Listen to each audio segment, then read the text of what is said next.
Dans cet entretien d'Artiste 3000, on écoute l'artiste Lucas Semeraro. Il parle de bracelet Pandora, de labeur, de musique, et on commence par parler de la technique de mettre un oreiller sous la couette pour faire le mur. Pour être tout à fait honnête, en plus, moi je l'ai fait. C'est une pratique que j'ai eue quand j'étais adolescent, privé de sortie. Enfin, je l'ai fait, c'est un peu de manière ridicule parce qu'on sait que ça trompera jamais personne, quoi. Mais enfin, plus ou moins.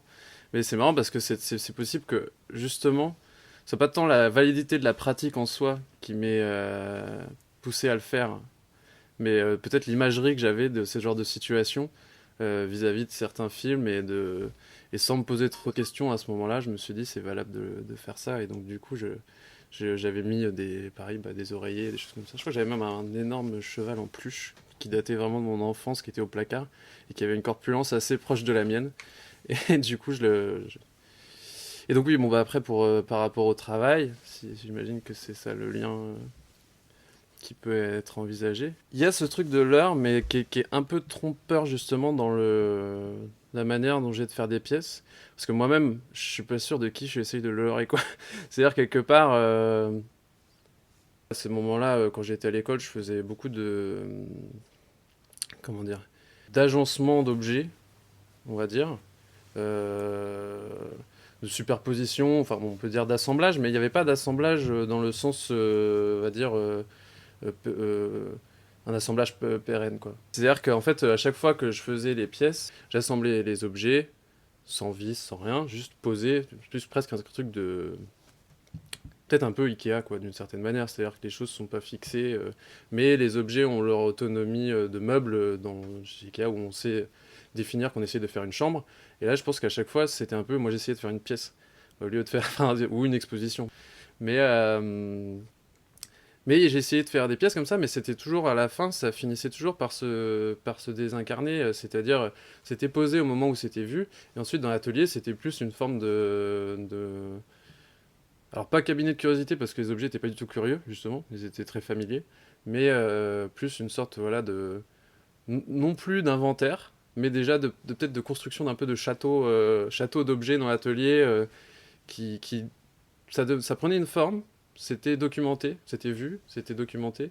Souvent même documenté avant d'être vu, parce que quelque part, peut-être mon rapport à l'image aussi dans les œuvres, et notamment par rapport aux sculptures et aux œuvres dans l'espace, enfin en volume, euh, il s'est un peu cristallisé, enfin crispé sur cette question de l'image, parce qu'à ce moment-là, c'était elle reste même pas dans l'atelier la pièce. Genre, elle peut pas être emballée, elle peut pas être, c'est toujours, comment dire, séparé la pièce est désincarnée, les objets sont toujours là, mais dans l'atelier on peut pas reconnaître une pièce, quoi.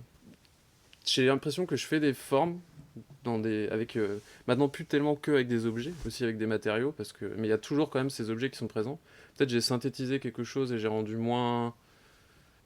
Ouais, j'ai essayé de fixer les choses à un moment, c'est un échec total, mais c'est peut-être aussi ça qui est intéressant, c'est que dans des formes qui me semblent, que j'essaye d'investir, qui semblent plus stables, justement, et plus fixées, finalement, il y a toujours cette empreinte de désincarner des choses, et c'est là où peut-être se trouve le leurre aussi, c'est que des choses très présentes, finalement, restent un peu échappées, quoi. Je sais pas comment dire, mais parfois, il y a un objet dans son intégrité qui est là, qui est juste présent, où il y a juste une minime déformation pour pouvoir l'intégrer à une structure plus grande. J'ai l'impression que mon travail, c'est un peu comme les bracelets. Comment ça s'appelle déjà Pandora. Les bracelets Pandora, je sais plus, ça fait peut-être maintenant assez longtemps que ça existe, mais je me souviens que des gens de mon entourage en commandaient pour Noël ou se les offraient ou des choses comme ça. C'est c'est de la bijouterie, on va dire. Et il y a une base de bracelets. Après, il doit y en avoir plusieurs qui existent. Et on peut acheter tel petit centon. Alors, c'est pas des centons du coup, mais tel petit morceau et le rajouter à cette structure de base en fait. Et en fonction des choses qu'on préfère, on peut entre guillemets personnaliser son expérience du bracelet, quoi. Et après, moi, dans le travail, il y a un peu ce côté-là, c'est que souvent, je fais des structures qui sont en plus souvent matérialisées toujours par les mêmes matériaux, l'aluminium ou des tubes ou des choses comme ça. Ça, c'est le côté structurel et système de la chose. Ensuite, il y a des événements, non, c'est plutôt des individus, parce qu'il y a des objets très présents ou et des événements qui vont être plutôt un marquage, une manière de marquer quelque chose quelque part dans cette structure.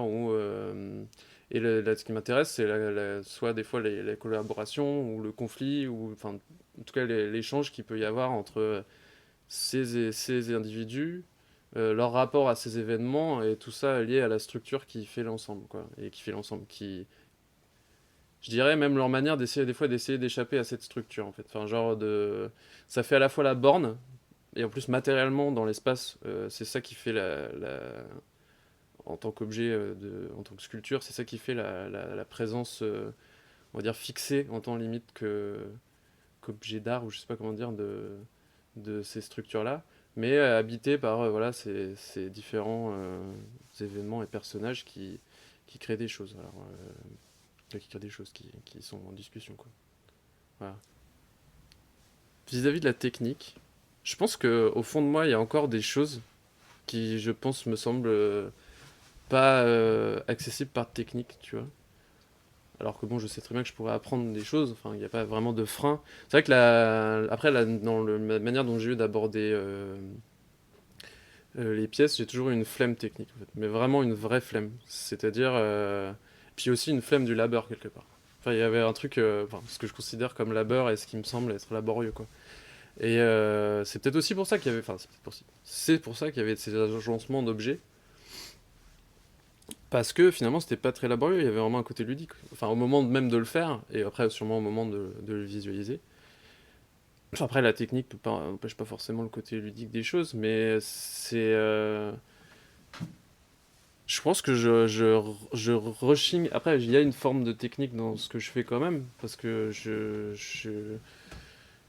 mais elle est quand même assez moindre. Enfin, je veux dire, c'est pas quelque chose qui est. J'ai essayé plein de choses, j'ai fait des soudures sur des machins, des trucs à un moment.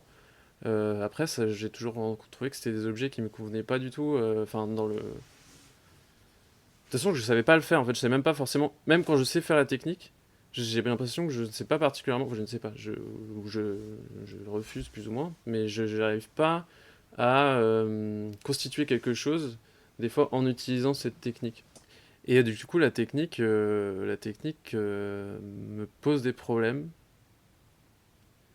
mais je pense que c'est vraiment parce que je suis très fainéant en fait. Et après, je suis pas fainéant pour rien. Il y a une raison pour laquelle je suis fainéant et pourquoi ça m'amène à ça. Mais même quand je suis face à une difficulté technique, même si je sais comment je vais pouvoir la résoudre, je privilégie assez souvent la rapidité d'assemblage à le travail sur une pièce pendant très longtemps et l'apprentissage d'une nouvelle technique. Parfois, l'apprentissage d'une nouvelle technique m'intéresse et je peux le faire, mais c'est même assez rare que j'utilise dans les pièces. Après, je délègue pas mal pour d'autres choses, c'est-à-dire il y a certains objets que j'ai envie de recevoir comme ça. Peut-être j'ai un peu peur de ma propre incapacité à la perfection du geste technique.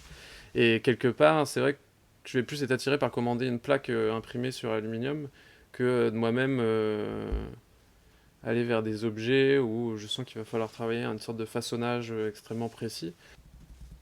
En fait, j'ai produit beaucoup, mais j'ai remarqué que je produisais pas mal pour me rassurer, quoi. Peut-être qu'il y a un moment où aussi j'ai eu besoin de, comment dire, ça, c'est pas si étonnant, mais de prendre un peu de place. Et ça s'est passé dans la production, justement, un peu effréné, dans le test, dans le réagencement. Après, maintenant, ce qui se passait aussi, c'est que parfois, pendant plusieurs mois ou même plusieurs années, je trimballe des objets, certains, et pas d'autres. Notamment, je disais, ces formes de systèmes souvent sont démontées ou disparaissent quand j'ai pas la place de les stocker. Et du coup, même si je produisais beaucoup, il y avait quand même de temps en temps des trucs qui étaient un peu en latence et qui des fois reviennent. Ou alors c'est des choses que j'ai pas utilisées des fois, ou que j'ai commencé à faire, ou que j'ai pas mis, et puis finalement avec le temps que ça prend, ça revient. Je produis pas beaucoup et j'avoue que ça me plaît pas mal. Parce que justement, je pense que c'était aussi pour contrecarrer cette insécurité des formes que je peux avoir, je pense. Euh, et de cette manière de vouloir absolument remplir l'espace ou voulais quelque chose peut-être. Ou en tout cas, non mais, enfin voilà, d'exister, ou de faire exister les pièces, et d'exister aussi un peu à travers les pièces, et après on en parlera peut-être à travers de leurs images aussi. Et après mes inquiétudes que je peux avoir aussi personnellement, parce que artiste c'est une activité quoi, c'est pas moi quoi. Enfin je veux dire, il y a un truc, donc c'est sûr que c'est lié à plein d'autres choses, mais je le produis pas beaucoup et j'aime beaucoup parce que du coup, bon alors ça peut faire un peu con, mais euh, bah, je suis assez surpris de ce que je peux faire. En ce moment, je fais plutôt des projets pour des expos, ce que j'avais jamais fait auparavant. C'était plutôt une sorte de pratique d'atelier comme ça, euh, continuelle, etc. Sur laquelle je peux revenir parfois à certaines périodes, voilà, quand j'ai envie de faire des recherches ou quand je sens que enfin, quand je sens que je sais que j'ai digéré certains trucs, que j'ai envie de faire une pièce, quoi. Mais le truc de cette pratique, c'est qu'à la fois ça fait des choses qui me semblent plus surprenantes pour moi parce que justement je suis moins rassuré par enfin, par le fait d'être entouré de tous ces objets ou toutes ces formes qui me permettent un peu n'importe quand de faire des assemblages et de faire des choses. Euh, mais souvent c'est aussi raté parce que je le fais parce que j'ai pas le temps enfin parce que j'ai pas le temps parce que je le fais au dernier, oui si en fait. C'est difficile de jauger quel temps il faut pour faire une pièce, c'est ça le truc. Et donc des fois c'est complètement raté. J'ai fait une expo il y a pas longtemps et en fait c'était complètement raté. Et c'est pas grave parce que mais au moins c'était surprenant. Et au moins ça me laisse dans le. J'ai l'impression de plus vivre quelque chose avec ces pièces-là finalement qu'avec ce que j'ai fait jusqu'ici, enfin ma manière de faire, parce que finalement elle continue à m'interroger. C'est-à-dire je me dis bon, j'en suis arrivé, etc. À ce moment-là, et comme tu dis, enfin, comme je disais, je me pose la question de combien de temps ça aurait dû me prendre de la faire, à quel moment, à quel fait qu'elle ait été arrêtée à ce moment-là et que je sais qu'elle est pas bien. Enfin, qu'elle est pas bien, enfin, encore une fois, qu'est-ce qui fait qu'elle est bien ou pas, c'est encore une question aussi, euh, mais oui, par contre, sinon, oui, je prends plaisir à le faire quand même. Ça, c'est un truc, je prendrais pas plaisir à le faire tout le temps, je pense, mais oui, je prends du plaisir quand je fais mes pièces. Des enveloppes. C'est assez récent et justement c'était aussi une première fois où je me confrontais aussi à un objet justement que je fais produire à l'extérieur et justement que je voulais très très très fini et qu'il n'y ait pas de débordement possible quant à cet objet. Je sais pas comment expliquer ça, mais euh, du coup, parce qu'il y avait aussi déjà un travail de débordement quelque part en amont avec la manière de fabriquer le fichier, avant de le faire imprimer, et de le travailler sur, enfin, ouais, les recherches un peu sur Photoshop, des images, etc. C'était déjà un espace de travail en soi qui fait que l'objet, une fois que cet espace-là a été fait, une fois la construction de l'image, parce que finalement c'est une enveloppe, mais bon, je construis une image parce que j'ai tout redécoupé de la petite fenêtre, enfin, je précise les enveloppes administratives, avec cette petite fenêtre qu'on voit généralement où il y a l'adresse, etc. et qui laisse juste euh, espérer que c'est pas trop grave. Enfin après, mais c'est souvent pas des super nouvelles. Après, c'est pas toujours le cas, mais c'est souvent un objet un peu difficile à. Et, euh, et donc oui, il y a tout ce travail à ce moment-là d'agencement, de choses, de faire des fausses fenêtres, de faire des fausses ombres de la fenêtre, parce que finalement l'objet il est imprimé sur une plaque d'aluminium et donc il y a vraiment l'idée il y a une simulacre là pour le coup d'objet, enfin d'enveloppe, euh, t- tout en comportant des choses qui ne devraient pas vraiment s'y trouver non plus. Tu vois. Après je m'étais pas mal posé la question, mais j'aurais pu très bien faire ça dans des enveloppes et c'est ça qui change dans ma pratique aussi. La différence c'est que j'aurais pu aussi faire une enveloppe et mettre des petits bouts d'images à l'intérieur, etc. Finalement, sur le principe et sur ce que ça aurait été assez proche. Après, dans la manière de faire un objet et de faire une sculpture, ça aurait été complètement différent, justement, parce que là, il y aurait l'objet enveloppe en soi, alors qu'ici, c'est une représentation de l'enveloppe. De plus, en aluminium, donc souvent, en fait, je m'en suis servi enfin, c'était percé et il y a des tuyaux qui passaient dedans, donc ça permet aussi de rigidifier la forme aussi et enfin, de faire tenir la pièce, c'est arrivé. Par exemple, le texte, des fois, j'ai écrivé à la main sur la pièce, donc ça pouvait être sur des matériaux. Et en fait, parce que quelque part, c'était écrit à la main, mais c'était un peu, pour moi, dans ce qui me concerne, plus comme si c'était écrit à la main, quoi. Enfin, je veux dire, c'est parce que j'ai réfléchi à la manière dont ça va être reçu, le fait que ce soit écrit à la main, et donc le geste, il vient est une sorte de comme ci, comme ça. Il y en a beaucoup, beaucoup dans les sculptures, et de tout ce qu'on voit aussi dans les 5-6 dernières années, ça fonctionne beaucoup comme si. Et en fait, ça, c'est vraiment complexe. Aujourd'hui, j'ai un peu peur de ça, et j'ai plus du tout la même manière de l'aborder, parce que le comme si, il réapproprie aussi des choses, des fois, qui sont difficiles à maintenir, je trouve. Enfin, difficiles à tenir, parce que... Et pourtant, c'est un peu nécessaire. Enfin, je veux dire, je sais pas. Il y a une dose de comme si nécessaire et une dose de comme ça, un peu compliqué. J'avais regardé sur des forums, je sais même plus dans quel contexte j'étais tombé là-dessus, mais c'était un forum d'ados. Il y avait des petits surnoms qui étaient utilisés pour décrire des états émotionnels, des pathologies aussi. Enfin, quelque chose au niveau psychologique aussi. Par exemple, c'était paranoïa, c'était péri. Je sais plus si c'est PE2RY ou un truc comme ça. Et à chaque comme ça, affection, enfin chaque chose, il y avait un surnom. Suicide, c'était Sue, anorexie, c'est Anna, ou enfin quelque chose. Et en fait, alors je me suis dit, putain, c'est comme ça. Et donc les gens qui avaient ces codes expliquaient que c'était pour pas être tracé par les parents, en fait. Par exemple, laisser une lettre, si je laisse une lettre sur la table et que c'est écrit, admettons, Perry ne me laisse pas tranquille aujourd'hui. Du coup, sous-entendu, la paranoïa me laisse pas tranquille aujourd'hui. Les parents pouvaient pas forcément comprendre de quoi il s'agissait. Donc il y avait cette manière un peu à la fois d'exprimer quelque chose parce qu'il y a le rapport au texte et en même temps je trouve qu'il y avait une manière de faire face aussi à quelque chose en le nommant. Bon, c'est un petit peu cliché de dire ça, mais en le nommant, quelque part ça s'incarne et on se l'approprie aussi et on peut lui faire face aussi, surtout que là c'est un nom, c'est un surnom, donc il peut y avoir quelque chose un peu de l'affection, c'est un peu compliqué de voir le rapport que ça peut engendrer, mais j'ai trouvé ça super. Enfin voilà, comme création de langage, je trouvais ça vraiment intéressant.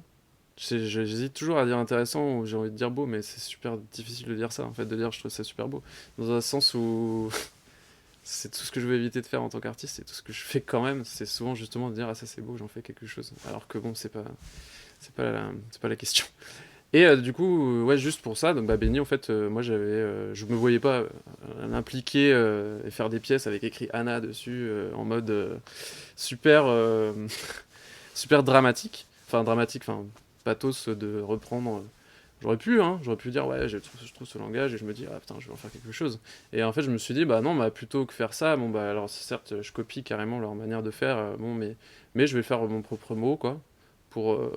Et du coup, c'était béni. Après, il y avait un petit jeu de mots avec la bénédiction. Mais il n'y avait pas d'accent sur béni. Euh, C'était béni, mais du coup, qui représente rien de particulier. Et au final, ça ressemble à une signature quand c'est de l'art. Enfin, je veux dire, il y a quelque chose quand c'est de l'art. Historiquement, on peut pas. Enfin, la signature, c'est quand même une présence énorme dans ce qui va être la réception d'une pièce. Donc, ça peut représenter une signature. Ensuite, on peut penser que c'est une sorte de pseudonyme qui me correspond. Ensuite, on peut penser que il y a ce côté un marquage. Moi, je pensais que c'était plutôt voilà une manière de faire apparaître et de faire face à cette chose et dans la réception qu'on ait comme ça quelque chose qui apparaisse de l'ordre d'un personnage quelque part, mais qui en fait n'est pas un personnage, qui est une manière détournée de dire autre chose et sans le dire. Donc ce qui est un peu chiant. Mais tout le monde a pensé que c'était une forme de signature, ou que c'était mon blaze, ou un truc comme ça, un truc un peu de genre déplacé, enfin, de marquage comme ça dans les. Donc ça, c'était vraiment échoué. Et en même temps, c'était intéressant de voir comment justement ça m'avait un peu dépassé ce truc-là, parce que je le mettais systématiquement sur toutes les pièces, mais dans des contextes d'apparition différents. C'est-à-dire, des fois, ça pouvait être très important, des fois, il n'y avait plus qu'un B, des fois, c'était un B, il y a eu un B d'hôtel, enfin, tu vois, de marquage qu'on met au mur, etc. Et là, ce qui m'intéressait, c'était les modalités d'apparition de ces choses-là, tout en gardant l'élément de base stable, c'est-à-dire béni, c'est toujours béni. Et il apparaît de différentes manières pour justement montrer qu'il ne se réfère pas à une seule chose, et qu'il n'est pas. Et voilà. C'est pas hasardeux, parce que enfin, c'est pas hasardeux. Ça, c'est encore dans les étapes qui suivent aussi les pièces et qui font que. En fait, c'est pas un hasard parce que j'aurais très bien pu déclencher le minuteur et pas être dessus à ce moment-là. C'était la fin du moment où j'utilisais des lampes. D'ailleurs, on voit une sorte de croissant de lune à moitié sur la pièce qui correspond au reflet du flash, il me semble. On voit aussi l'ordinateur dedans. Il y a un ordinateur à côté, etc. Et c'était cette manière-là. Après, à ce moment-là, je travaillais chez moi. Je travaillais pas, j'avais pas d'atelier, etc. Et ça avait forcément un impact un peu sur le rapport que j'avais. En plus, à essayer de prendre une photo sur. Bon, mes murs étaient blancs chez moi, mais à faire une photo sur mur blanc. C'est-à-dire, à la fois, dans la manière de représenter la pièce et de faire une photo, je voulais la rendre comme une pièce de manière traditionnelle, on va dire, sur le fond blanc et qu'on voit que la pièce, etc. Et en même temps, avec le flash et le reflet de cette pièce-là, si dans l'exposition on verrait le reflet des gens qui sont dans l'exposition, ici, de toute façon, la pièce, elle a forcément cette vertu de montrer le reflet de là où elle se trouve, quoi. Et donc, du coup, bah là, c'était chez moi. Il y avait ouais ce contexte, donc là qu'à la fois le contexte entre guillemets, ça devient le contexte un peu de monstration parce que la photo elle finissait sur mon site internet et elle finissait, enfin le contexte de monstration c'est le site internet, mais les modalités dans lesquelles on voyait ces pièces-là, parce que je les ai jamais mises dans des expositions ou quoi que ce soit, je travaille souvent avec ça aussi, et d'ailleurs sur la structure du site il y a souvent plein d'éléments aussi qui en soi, donc dans la manière de montrer le travail, dévoile plus ou moins d'autres choses, d'autres manières qui sont aussi présentes dans les pièces et ça se renvoie un peu la balle. Donc là, oui, je suis présent dedans aussi. Et après, Sophie, alors c'était ouais, tous les noms les plus donnés au monde, la liste voilà, des noms les plus donnés au monde. Donc Sophie, c'était après Benny, parce que du coup, c'était plus une histoire de vraiment faire quelque chose de fictif, mais c'était de me dire, tiens, bah, tous les enfants qui sont nés, c'était en 2017, du coup, enfin tous les enfants. Il y a une majorité de Sophie et une majorité de. Je crois qu'il y avait Mohamed, il y avait. Je sais plus les noms, ça fait longtemps, mais enfin voilà, ça dit à la fois rien, quoi, parce que finalement, bon, bah. Et en même temps, toutes ces Sophies présentes comme ça d'un coup. Enfin, je cherche, c'est un peu naze, mais il y avait cette autre manière, encore une fois, de rien mettre. C'est-à-dire, il ne s'agit pas d'une histoire personnelle. Je sais pas à Sophie, c'est pas moi Sophie, c'est pas Sophie que je connais, c'est pas Sophie. C'est Sophie en tant que valeur nominative, quoi. Et là, une des plus grosses valeurs nominatives dans le monde à ce moment-là. Et Benny, ça me permettait aussi, peut-être aujourd'hui je le ferais différemment, mais ça permettait aussi de traverser comme ça les pièces par quelque chose d'autre, quoi. Enfin, et pas borner le travail à ça. Et parfois, si on a trois Benny, si on a trois Benny qui apparaissent en même temps, parce que c'est trois pièces qui apparaissent dans un contexte et qui apparaissent de manière différente, ce sera pas la même chose que trois autres Benny qui sont présents à ce moment-là. Et chaque Benny avait son contexte d'apparition, et donc du coup, on crée autre chose. Une grande question pour moi, la musique. J'ai fait de la musique, oui, à partir de peut-être 16-17 ans, quoi. Plutôt comme ça. Et notamment, ce que je fais en musique souvent, c'est de toujours penser des albums. Avant même des fois de penser des sons, ce qui me pose beaucoup de difficultés, mais en même temps ce qui m'intéresse beaucoup, parce que moi-même après dans ma pratique d'amateur de musique, j'ai plus tendance quand même à apprécier le format album dans sa globalité, quoi. Et donc du coup, oui, dans les pièces, il y a cette chose-là. Euh, euh, ouais, il y a une forme de continuité comme ça et d'ordre. Mais c'est une forme d'ordre qui prend en compte aussi le réassemblage. Par contre, en ce qui concerne la musique, c'est ma grande pratique illégitime. Et paradoxalement, le côté laborieux, je l'ai en musique. Et pas du tout dans le travail des sculptures et tout, mais je passe des heures et des heures pour créer même pas créer, comment dire, enfin, si, pour faire une structure d'un son, déjà, enfin, d'une track, quoi. Mais aussi, comme vous aussi beaucoup, pour choisir un son, juste un petit son de synthé que tu vas bidouiller pendant 20 heures pour que ça fasse ce que tu veux, pour que ça ramène à ce que tu veux, que ça crée à la fois que ça fasse une association, que ça puisse donner des fois une ambiance ou une chose comme ça, une sorte de. Il y a encore ce truc des événements, des individus et de la structure. En fait, j'ai une manière très très proche, même si c'est pas du tout le même rapport au travail, mais à la manière de le faire, j'ai une manière très très proche de faire des pièces et de faire de la musique. Il va y avoir aussi comme ça des gimmicks qui se répètent. Tu peux avoir sur 20 sons différents, tu auras un son qui sera toujours là. T'as toujours un truc comme ça, une ligne de fond, mais qui va cohabiter avec d'autres choses, des fois assez diverses. Et c'est exactement la manière dont j'ai de faire des pièces aussi, en fait. Et, et donc oui, bah oui, on peut dire que si ça a influencé, parce que peut-être si j'avais pas eu de pratique artistique, euh, d'un autre côté, j'ai l'impression que c'est aussi peut-être plus ma pratique d'amateur, enfin de musique, qui a influencé ma manière de faire des pièces. C'est-à-dire en écoutant des choses que j'aime et des manières de faire, en découvrant des manières de faire de la musique, ça m'a peut-être amené aussi à considérer ces manières-là dans le champ en fait, de la sculpture, ou peut-être pas directement calé l'un sur l'autre, mais en tout cas, il y a, dans certaines manières de faire, il y a des choses qui se rapprochent.